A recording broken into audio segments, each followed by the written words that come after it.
Hey guys, welcome back. We're continuing our coverage of TechLinked now. To recap quickly, the reason why this video is so important is obviously Linus Tech Tips, a giant tech brand on the internet. And when they put out a video like this, it brings a lot of new eyeballs to the topic of the video, in this case, Star Citizen. And dare we even look at what came in for the month of May. Now keep in mind, we had the free fly event. There's lots of ship sales going on. For the month of May, let's call it $14 million. No doubt a lot of fresh eyeballs from this particular video coming to Star Citizen. So it did a wonderful job. 831,000 views, 73,000 thumbs up. Let's continue our analysis and comment where needed. Let's go. Right? I only ask that you don't try to put this game in a box either. You see, the one thing that the haters and superfans can agree on is that there is no other game like Star Citizen. The thing that haters and superfans can agree on is that there's no other game like that doesn't make sense. Okay, the one side is saying the game is a scam and they want to fail, and the other side saying we want to build a beautiful game. It's like saying you have the worst sports team ever, and I really hope they win. No, pick a side, guys. Pick a side. You can't say you hate the worst sports team ever and also say, but I think they're going to win. That doesn't make any sense. So pick a side where you want to be. I asked CIG's Director of Community, Tyler Witkin, to define this game as CIG sees it. The official answer I got back was Star Citizen is the most... Okay, Tyler Witkin getting a bit of time, basically saying here is that they're building the platform which they can then build upon, and he wants to build an entire universe where thousands, if not millions of people just log into every day and play. And yeah, you know what? It's ambitious. That is very ambitious. Even for me, who's a big fan of the game, I go, yeah, you know what? Like Area 18, I'll believe it when I see it. Don't get me wrong. There's nothing I would like more than waking up in the morning, putting on my futuristic VR goggles, and being inside this beautiful spaceship in orbit around some alien planet in Star Citizen, and then going down to explore some ancient ruins. It's beautiful. Like, everything they want to do here is exactly the game I want. And not only me, but judging from the amount of people spending money, there are thousands, if not dozens, there are dozens of people like me who just spent $14 million for the game last month who want that experience. So yeah, it's a bit crazy to think that they're building this universe, but that's where they want to go with it. And like Area 18, they can pull it off with enough time and enough money, and it seems like that is not a problem. They can do it. But wait a second! There's another space game with massive scale and realistic immersive gameplay, Elite Dangerous.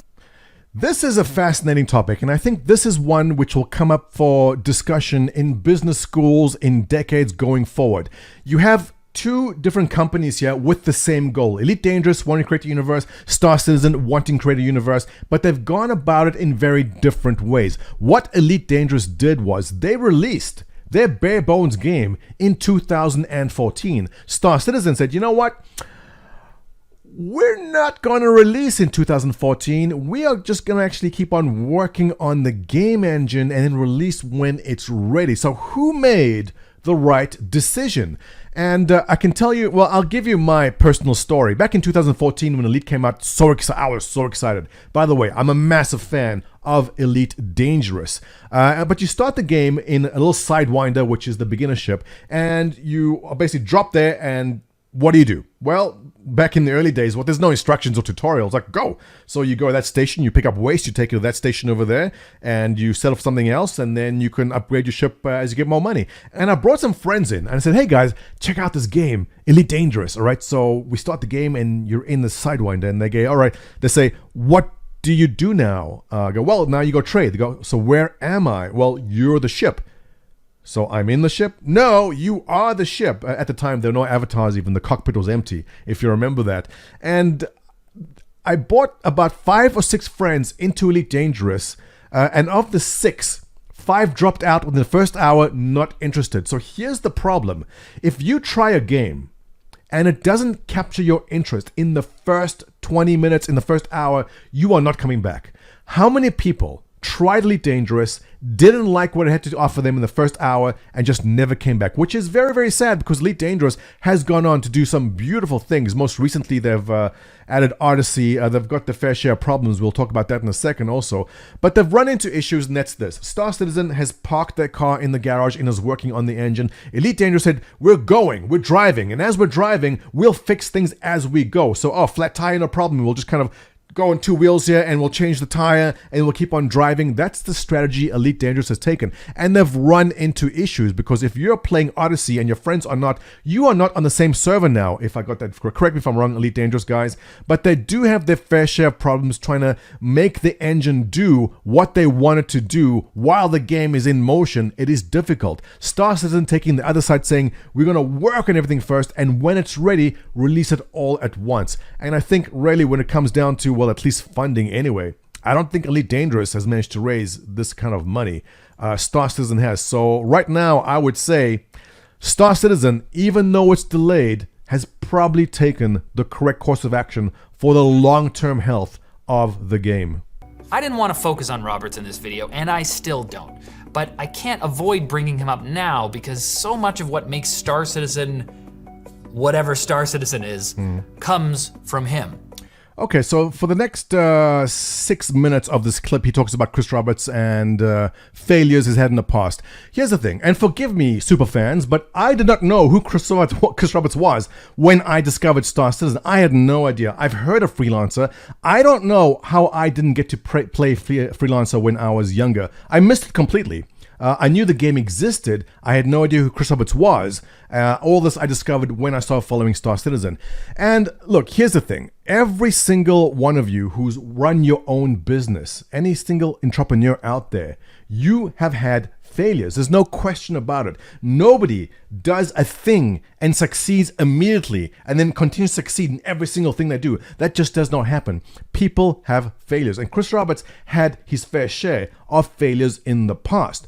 No single person, no successful CEO I'm aware of has had nothing but success behind them. It's impossible. And Chris Roberts has very visible failures behind him. They talk about that a lot. Obviously, his previous games, how they forced him to rush it, how Chris Roberts always wants to push the envelope and they run out of money, and so on and so forth. You can watch, I'm sure you watched that clip over there. It is fair. Nothing wrong with what he said there. Let's jump on to Linus Shenanigans. No, let's rather not. This pains me to see.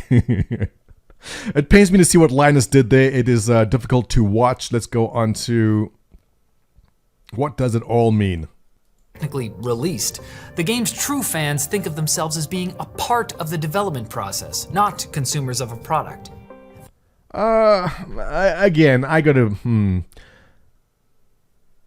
Again, in 2014, 2015, I saw myself as part of the development process.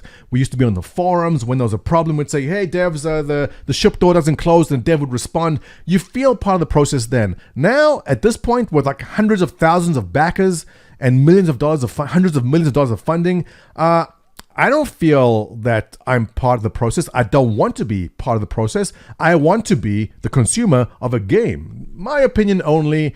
He could be generalizing. Feel free to disagree with me. At the end of the day, for a backer, every crowdfunding project is built on hope. If it wasn't, people would wait until the game is finished and released, and critics give it a score out of 10, and the customer decides to buy the game for a reasonable price. Right. Star Citizen is not that. It might be the longest con in the history of the gaming industry. Okay. I don't agree with that line of reasoning. It could be the longest con in the history of gaming. So, if they were going to run a scam, why would you go and open up a third and fourth and fifth gaming studio and keep on developing and keep on hiring people and keep on paying salaries and using all the money that's come in to go pay salaries and expand your workforce? Wouldn't it be easier to have an exit scam and just raise the money, you go yoink and take it and run? The fact is that they keep on, it bugs me to no ends, that they keep on saying it is a scam. If it's a scam, all the money they raised should be going into pockets, all right? Not into salary. Well, it is going to pockets. Oh my God. That's been the scam all along. The scam is to hire 700 game developers and put the money into their pockets, all the while they actually go into an office every single day and work on a game, taking the money. You're right. It's been a scam all along. There are hundreds of employees making money off this game. I've been wrong. I've been wrong all along. Or it might be the greatest game ever. And that wraps up. Look, overall, great video there by TechLinked. He really went in depth. I know I criticized him about being too middle ground and doing the both sides thing, but that's fine. I think it's important for a journalist to do that. And overall, well received. The numbers are right there. And judging by what we've seen into Star Citizen for the last month, $14 million, I think this worked well in Star Citizen's favor. Well, with that, let's wrap it up, guys. If you enjoyed this content, you know what to do. Give me a thumbs up, subscribe, your comments below, always appreciated. I'll catch you in the next one.